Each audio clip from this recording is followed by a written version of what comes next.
ఒకవైపున కాంగ్రెస్ 64 మంది ఎమ్మెల్యేలు ఇంకా వాళ్ళు బలం పెంచుకోవడానికి బీఆర్ఎస్ పార్టీ ఎమ్మెల్యేలను తీసుకుంటా ఉన్నారు. వరుస సిక్సర్లు కొడుతున్నామన్నారు. మొన్న ఒక 6 ఎమ్మెల్సీలు 6 ఇంకా ఎమ్మెల్యేలు ఒక 7 జాయిన్ అయ్యే అవకాశం ఉందంటున్నారు. ఇప్పుడే జస్ట్ శ్రీధర్ బాబును ఒక 7 ఎమ్మెల్యేలు కలిశారు. సరే, వాళ్ళు చెప్తున్న రీజన్ వేరైనప్పటికీ ఇదే అయి ఉండొచ్చు అన్న ఒక చర్చ నడుస్తున్నది. బట్ మరి మీ పార్టీలోకి ఎవరు జాయిన్ అవ్వట్లేదు. సో ఎందుకు బీజేపీ సైలెంట్గా ఉందా, లేదా బీజేపీలోకి రావడానికి ఇంట్రెస్ట్ చూపించట్లేదా అన్న ఒక చర్చ రాష్ట్రంలో జరుగుతున్నది.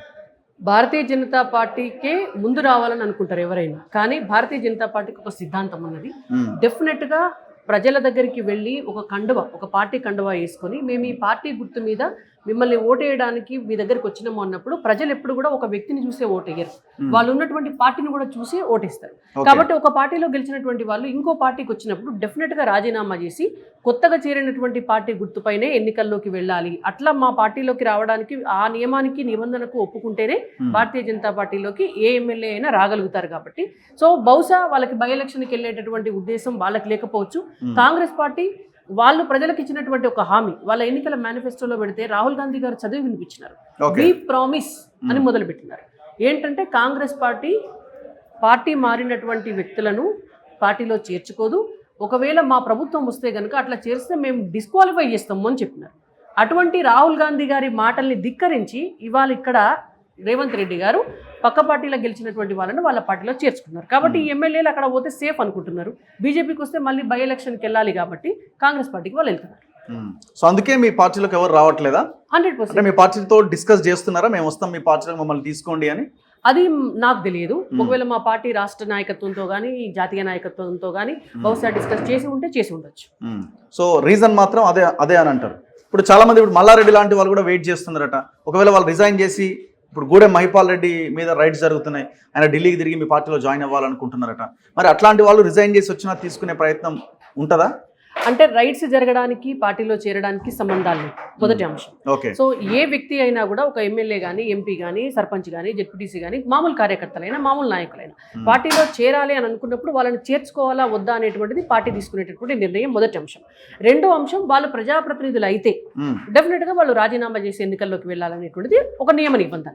కాబట్టి ఈ రెండిట్లో పార్టీ ఒక వ్యక్తిని చేర్చుకోవాలని పార్టీ నిర్ణయం తీసుకుంటే రాజీనామా చేయడానికి ఆ వ్యక్తి కనుక సిద్ధపడితే డెఫినెట్గా చేర్చుకుంటారు.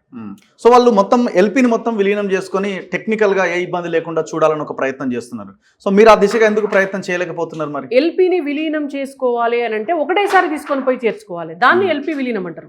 ఇవాళ ఒకరు రేపొకరు ఎల్లుండి ఒకరు చేరితే దాన్ని ఎల్పీ విలీనం అనరు.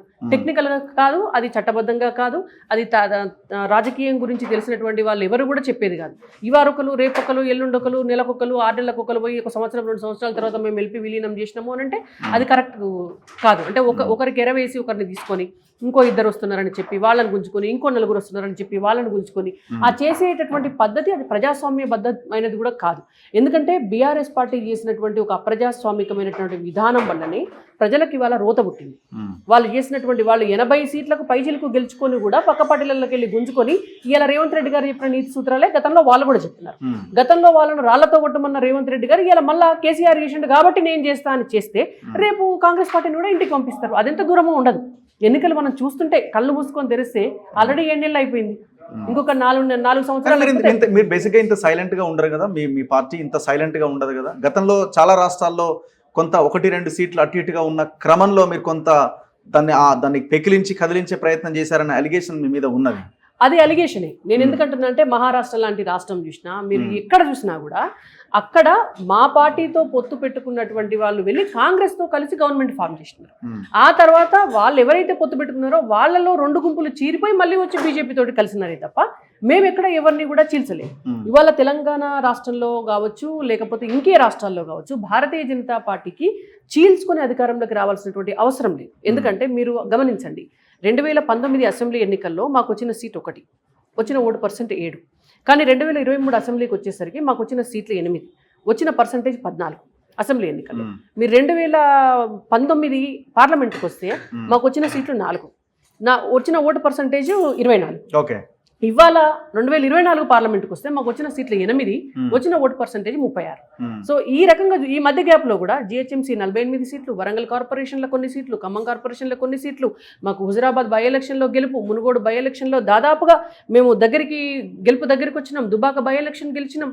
ఇవన్నీ కనుక చూసుకుంటా పోతే మొన్నటి పార్లమెంట్ ఎన్నికల్లో మీరు బిలీవ్ చేయరు, 44 అసెంబ్లీ సెగ్మెంట్స్లో మెజారిటీ వచ్చింది భారతీయ జనతా పార్టీ. మొన్నటి పార్లమెంట్ రిజల్ట్స్లో 33 అసెంబ్లీ సెగ్మెంట్స్లో మేము సెకండ్ ప్లేస్లో ఉన్నాం. 85% ఆఫ్ బూత్లలో మా పార్టీకి ద బెస్ట్ ఓట్ బ్యాంక్ వచ్చింది. అంటే ఇవాళ భారతీయ జనతా పార్టీ సంస్థాగతంగా బూత్ లెవెల్లో చాలా ఆర్గానిక్ గ్రోత్ అంటారు దీన్ని, కింది స్థాయి వరకు వేళ్ళూనుకుని పోయేటటువంటి ఎదుగుదల ఏదైతే ఉందో అది భారతీయ జనతా పార్టీకి వచ్చింది. రాబోయేటటువంటి స్థానిక సంస్థల ఎన్నికల్లో సర్పంచులు, ఎంపీటీసీలు, జెడ్పీటీసీల్లో మీరు చూడండి ఎవ్వరు ఊహించినటువంటి అనూహ్యమైనటువంటి ఫలితాలు వస్తాయి. బీజేపీ ఇట్లా బేస్ చేసుకుని వెళ్ళిపోయి వచ్చేసారి గవర్నమెంట్లో ఫామ్ చేస్తుంది. మాకేం అవసరం ఇంకొక రెవెన్యూ తెచ్చుకోవడానికి?